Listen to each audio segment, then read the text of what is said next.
welcome. I'm Belle, and today I'm gonna be sharing with you guys some kinds of guessing games that you can play at any age and any level. But before I do that, please make sure to subscribe to my channel. I put a new video every single Friday, and also I accept requests, so make sure to leave in the comments below what other videos you guys want me to make next. Also, don't forget to give this video a big thumbs up before you forget, because I know that if you wait till the end of the video, you'll probably forget about it. So make sure to give this video a big thumbs up right now. And yeah, without further ado, let's go right into the video.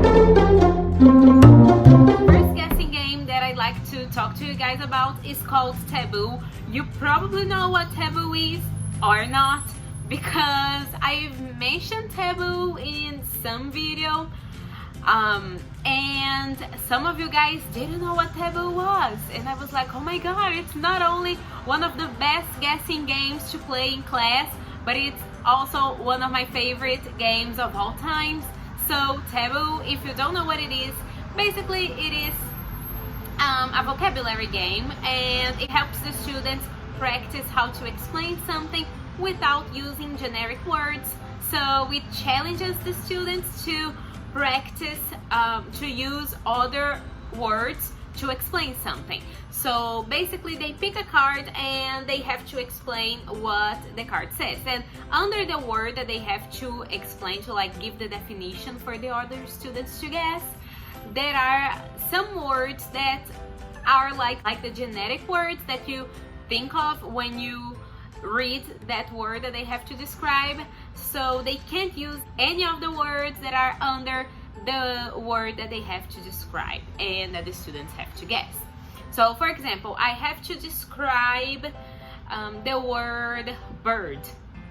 So when I pick a card, I see bird, and under bird there are some words like fly, feathers, and sky, and I can't use these three words because they are too easy. Like if I say, okay, it's an animal that has feathers and flies in the sky, all the students are going to guess it easily.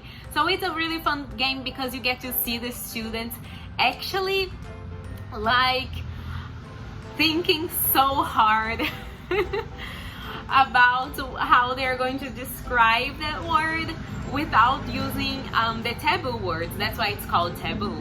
If you don't have the physical game and if you teach online, there is a website for Taboo, and I'm gonna leave it in the description below. The next game that I love playing, it's so easy, and I don't know if you guys play this game with every single age, but I do, okay? So don't judge me. It's called Pictionary. I love playing Pictionary with adults too, because I have some adults who are like really talented and who can draw really well. I have students who are like engineers and architects, and they can draw so well. So I love playing Pictionary with them. Some of them are like killing it in the game. They can draw really well, others not so much, but that's the fun of the game. I mean, the harder it is for the students to guess, the better it is. So it doesn't matter if the students can draw or not. That's not really that's not something you should worry about when playing Pictionary. You should just worry about like having fun and having your students laughing and practicing some vocabulary, because not only they practice like the vocabulary that they have to draw, the guesses are also vocabulary, because they think of words that they wouldn't normally use in English to guess what it is. So Pictionary is a great one. Next one is a simple charades game, or like a riddle game. I love riddles, so I do that a lot with my students. If you don't like riddles, you can do like simple charades with your students. That's fine too. I like to do both. It really depends on the kind of group that you have, or the kind of like private students that you have, because charades are so cool. And also, again, the students always think of things that they wouldn't usually, like in a regular day, think about. So it's something nice to practice their vocabulary, but also their just like ability to figure out what to say, their ability to like think on their feet without a lot of input from the teacher. So that's something that's really nice to do in class as well. The next activity that I love playing with my students is hangman, or save the teacher, because I usually say save the teacher and not hangman, because hangman is a horrible name. I'm sorry if you like using the name, I don't, so I say save the teacher. So you probably know how to play hangman. With adults, I like to play too, so I just put the spaces on the board. They just have to figure out what the word is, you know the gist of it, and yeah. Next activity is amazing. It's like I'm into minds between this one, which is the second to last activity, and the last activity. I don't know which one I prefer, but there's also taboo. I love taboo as well. But anyways, regardless of my opinion, this activity kills it every single time with kids, teens, adults. I don't care.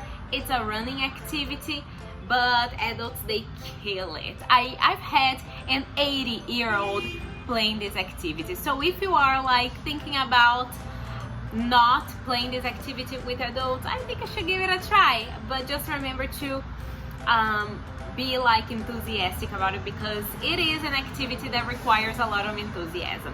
So this activity is called leader game. So leader game, this is how leader game goes. You choose a person. This person leaves the classroom. Oh, this activity is much better in person, but you can like maybe adapt it a little bit to play online. Like have your students leave the online classroom, then come back. After like 10 seconds, they come back, because this student that you chose, they have to leave the classroom. While the student is outside, you choose another student. It's a secret. The other students, it doesn't matter if they know who it is or not. Like it's okay if they know, but the student who is outside, they cannot know it, because when they come back, they will try to guess who the student is. They have to like kind of find out who the student is. And how will they find it?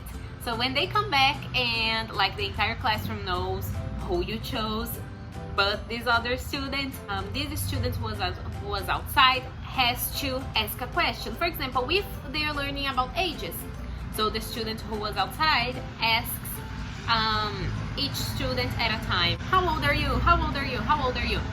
When they ask the student who we chose, the student doesn't answer the question. The student simply says, uh-oh, or oops, and everybody stands up and changes places. So here's the catch. When you play this game, you need to have an exact number of chairs for all the students who are sitting down. So when the student goes outside, make sure that you remove their chair, or that you put something on the chair, so that there is an exact number of chairs in the classroom for the students who are sitting down. And so there is always like that way, there is always one student who will be left standing. So when the student says uh-oh or oops, everybody stands up and change places, and the student who was standing up has to sit down as well, has to find a place. So the student who is standing up has to go outside, and that whole game it starts all over again. I think this video is getting a little bit too long, and I don't want it to be like boring or anything. So if you guys want me to talk about the last activity that I was going to mention, which is one of my favorites, if not my favorite, and it's definitely the one that I like play the most with my students at any age, children, teenager, or adult, please leave me in the comments below, because I would love to do it. I won't explain that activity here in this video because it's kind of long, but it's totally worth it. I assure you guys. So leave me in the comments below if you want me to explain that activity in another video, because if you guys request that, I will make that video explaining that activity. So thank you guys so much for watching this video. Please make sure to click the bell, Subscribe to my channel, leave in the comments below what other video you guys want me to make next, and give this video a thumbs up, and I see you next Friday for a brand new video. Bye!